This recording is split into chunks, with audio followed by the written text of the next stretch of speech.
The first domino of the New York Mets offseason has fallen. Jacob deGrom left the Amazons to sign a 5-year deal with the Texas Rangers, and now Mets fans are wondering what is next. So let's discuss that with New York Post Mets beat reporter Mike Puma. Mike, long time no see. How's it going?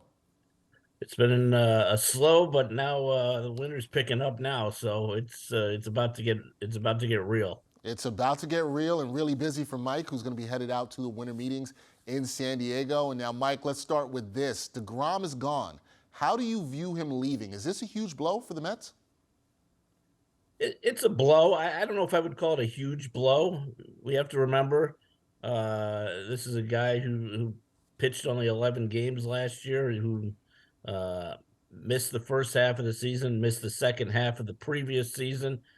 The Mets won 101 games with deGrom making only 11 starts. So, but let's be honest. This guy at the top of his game is the best pitcher in baseball, an elite performer. So, yeah, it hurts, but it doesn't cripple the organization. And for 5 years, I think it made sense for the Mets to walk away. The 5-year deal seemed like for a guy who's going to be 35 years old, it didn't make a lot of sense for the Mets.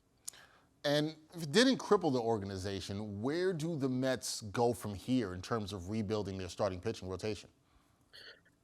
Yeah, certainly Justin Verlander is at or near the top of the list of free agents that they're taking a look at right now.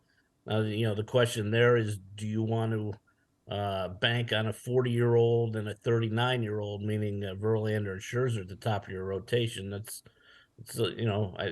We know Verlander has stayed healthy for his career, but that there's the age factor there. Once you get beyond Verlander, you have names like Carlos Rodon. You got Kodai Senga, the Japanese pitcher who is highly regarded. Chris Bassett is still out there. I know there's some in the organization pulling hard for a reunion with Bassett, who was probably the team's most consistent starter last season. Stayed healthy, pitched well all year. Jameson Tyone is somebody they've had contact with. Jose Quintana, another name. So there's some pretty good arms out there. Mets just have to decide here. I think they'll sign of those.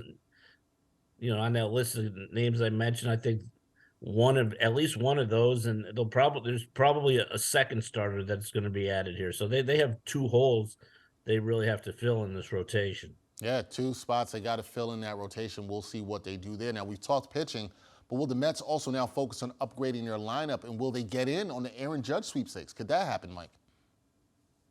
I'd still kind of be surprised if they got in on the Aaron Judge sweepstakes. I think that's probably only down to the Yankees, Giants, maybe the Dodgers are hanging around there. I don't know, but I haven't heard anything that suggests that Aaron Judge is on the Mets' radar now, and I think right now the focus is getting the rotation in line, and then the one thing they still have to look at here is Brandon Nimmo. I think he's tough to replace, both in center field and top of the lineup there. So I think it's a matter of getting some semblance of order in the rotation, and then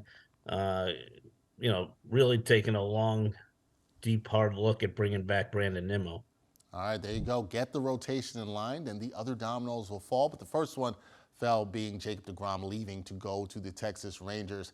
That is Mike Puma, New York Post Mets beat reporter who's headed out to the winter meetings. Mike, thank you for your time. Safe travels, and we will talk soon.